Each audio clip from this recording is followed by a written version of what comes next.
Hey guys, my name is Kristen Dees, and I work as the Human Resources and Business Manager for ThinkUp Consulting here in Greenville. My career path to human resources has been a little unconventional. I went from working retail to teaching English as a second language in Europe, to working in the business office for a pest control company, and then to a customer service position at an insurance agency. I took an accounting position at my current company about 5 years ago that also had a little bit of HR work. Well, I enjoyed the HR work so much that I took the initiative and started volunteering to do more of it, even though volunteering for more work meant a lot of late nights, researching, practicing, and learning how to do things I'd never done before. I made sure I did a really great job with everything they trusted me with, the parts I loved and the ones I didn't. Over time, they began to assign me more and more of the HR work. And 2 years later, I was doing so much of the HR work that they decided to hire someone else to take over the accounting, and I was promoted to my current position in HR and leading our office support team. So voila, here I am. I have a degree in psychology and a minor in business, but my current role as an HR generalist doesn't require a specialized degree or certification. A related college degree, yes, you'd see that on a lot of job postings. I also have a SHRM CP certification, which is a professional certification in the HR industry. Again, it isn't required to do HR work, but it has made me more effective in my current role and gives anybody with it more credibility as an HR expert compared to other professionals. When I think about how to describe the actual work I do on a daily basis, it's good to keep in mind that right now I work for a small company, and that means I wear a lot of different hats. My job really has 3 main responsibilities and then a million little ones within those big 3. So first is team leadership. I manage and coach our office support staff. Secondly is human resources. I touch just about every part of an employee's life cycle at our company, even before their first day on the job. So I support everything from the interview process to onboarding new hires, daily needs in managing payroll, insurance, retirement benefits, which also means I work with a lot of outside vendors and service providers. I answer a lot of questions, everything from, do you think it would be okay if I brought my dog to work? Obviously, yes, I love puppies, to, can you help me understand how I'm supposed to fill out this insurance form? My answer is also yes, those are very confusing. I maintain employee files, and I'm the primary admin for our HR software. I run reports and analytics when our VP or CEO need them. One of our company values is continuous improvement. And so I also spend a lot of time working on projects to make our company an even better place to work. And I keep a pulse on how our employees are doing on a personal level on a daily basis.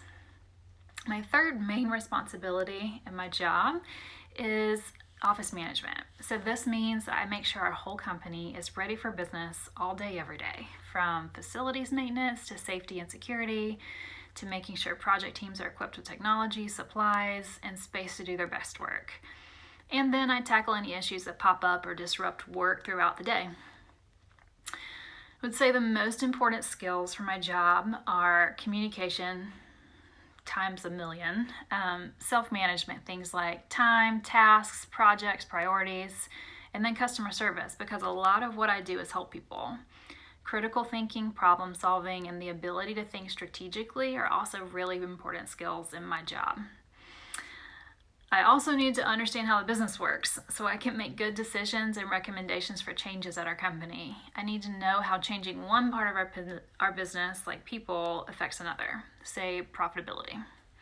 In reality, there's no such thing as an average day at work for me. It's usually a mix of everything I just talked about, but it's never boring. So now that you kind of see what I do, let me tell you the best part about my job. I get to make things better, things that affect people, and it's really that simple for me. I get to use my expertise and my experience about people in business to enable meaningful work. I enjoy the work it takes to create an environment of belonging and excellence for others. And I love thinking about and helping to build strategy, culture, and processes that inspire people to show up as their best selves and do their best work. While I would love to tell you that HR is all roses, there are parts that are really hard too. There are a lot of difficult conversations and decisions that have to happen. and ones that affect people's lives. A lot of people have lost their jobs, as I'm sure you realize, with coronavirus, and HR is shouldering a lot of that responsibility and having those conversations. It's hard stuff. Fortunately, I have not had to have that kind of conversation in my career yet, but I have had hard conversations. One of the most challenging parts of my job is when I have to deliver what I will call unfun feedback to somebody. Either they're breaking a company policy, they aren't meeting expectations in their work, or maybe for some reason they're just not doing their job like we hired them to do. When I have to have those conversations with people, I remind myself that the kindest thing I can do is be clear and honest and give the person the information they need to have a chance to grow, to level up, and to fix the problem if they can. Okay, enough of the hard stuff. Career goals. What would be the next step for somebody like me? Sometimes I feel very confident that I want to get a more advanced degree and pursue a senior leadership position like a director or a vice president, where I can play a more strategic role. Other times I think I'd just like to focus on one of my favorite areas like talent development or diversity and inclusion. We'll just have to wait and see. So, what about you? How should you go about finding a career that you love? Well, here's my best advice. Be a scientist of your own life. Try some things that scare you. Try some things you don't think you'll like. Really pay attention to the times when you're doing something and you kind of lose track of time. That's a really great flag that you're enjoying the thing. And then take that thing and see how it translates in the work world. Can you make money doing it? Once you've identified a job opportunity you want and you've got an interview, my biggest tip for interviewing that I found helpful, aside from the basics like dress to impress and write a thank you note to follow up, you will always get asked the question, or almost always, tell me about yourself. Since it gets asked every time, you should nail it. You should know that it's coming and you should have an answer prepared. It should be a fairly short answer, think 1 to 3 minutes. It should highlight what makes you someone they would want to hire. I always talk about my top 2 or 3 strengths for the position that I'm interviewing for during that question, and then I reinforce those same few things when I'm answering the rest of their questions so that my top qualities are memorable for them. If you're still thinking about a career in human resources at this point, I would say go for it. The Bureau of Labor Statistics says the industry is going to grow by about 7% in the next 10 years, which is faster than the average for most occupations. I also think there'll be a really big demand for 2 types of HR professionals. One, specialists in HR analytics and technology, and then qualified leaders, people who have dynamic interpersonal skills, and they can pair that with strategic thinking and business acumen. Being right doesn't matter if you can't get decision makers to listen and agree with your ideas.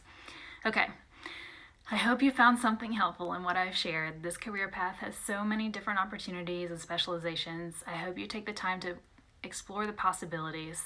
Best of luck in your career adventures.